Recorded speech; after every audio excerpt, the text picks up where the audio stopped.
నువ్వు ఎంత చెప్తే అందులో 58% వాళ్ళ దగ్గర ఉండిపోయి 42% నువ్వు చెప్పే లెక్క. నా రూపాయలో నువ్వు 42 పైసలు నాకు ఇస్తున్నావు, నాకు అదనంగా నువ్వు ఇచ్చింది ఏంది? నీ నాయకులు ఇంతమంది వస్తురు,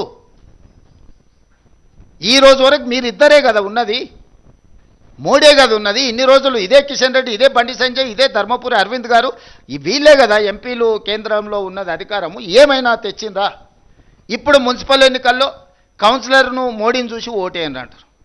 మోడీని చూసి ఓటేస్తే మన మోరీలో ఉన్న మురికి మోడీ వచ్చి తీస్తాడా? మోడీ దగ్గరకు పోయి అడగాలనా? మన గల్లీలో మన మోరీ నిండిపోతే మోరీని తీయాలంటే మోడీ వస్తాడా? పోనీలు పోదామంటే మోడీ కలుస్తాడా?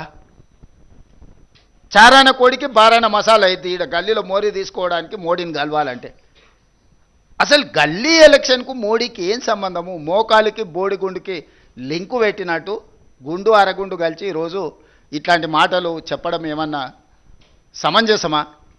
మోడీ గారిని చూసి ఓటేయమని బీజేపీ అడిగితే బీజేపీకి ఓటు వేయాలనా?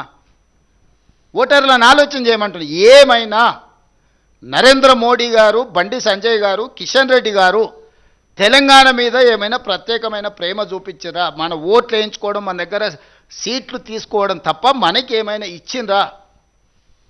ఇది భారతీయ జనతా పార్టీ యొక్క చరిత్ర. దీన్ని విశ్లేషించి వీళ్ళకి ఒక్కటి వీళ్ళ దేవుడు అసదుద్దీన్ ఓవైసీ. ఉత్తగా రాముడి పేరు చెప్తారు కానీ రోజు దండం పెట్టుకునేది అసదుద్దీన్ ఓవైసీకే. వీళ్ళ లైఫ్ లైన్ అంటారు కదా, వీళ్ళ లైఫ్ లైనే అసదుద్దీన్ ఓవైసీ. ఆయన పేరు లేకుండా, ఆయన జపం లేకుండా రాముడి పేరు ఎన్నిసార్లు వీళ్ళు తలుచుకున్నారో, అసదుద్దీన్ ఓవైసీ పేరు ఎన్నిసార్లు తలుచుకున్నారో చూడండి. ప్రతిసారి అసదుద్దీన్ ఓవైసీని అల్లావుద్దీన్ అద్భుత దీపంగా మార్చుకొని ఓట్లు అడుగుతారు.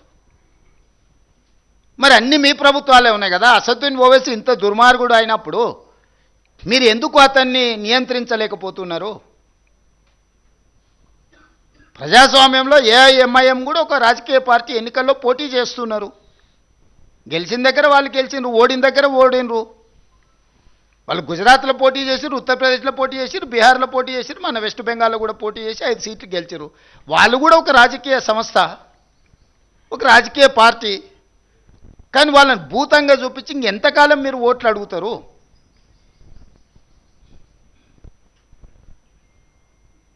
కాబట్టి కేవలం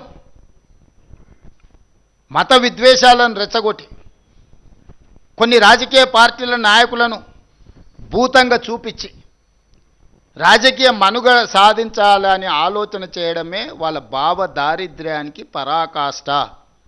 ఈ భావ దారిద్ర్యాన్ని చూసి బీజేపీకి ఓటు వేయాలన్న తెలంగాణ ప్రజలు మీరు ఆలోచన చెయ్యండి.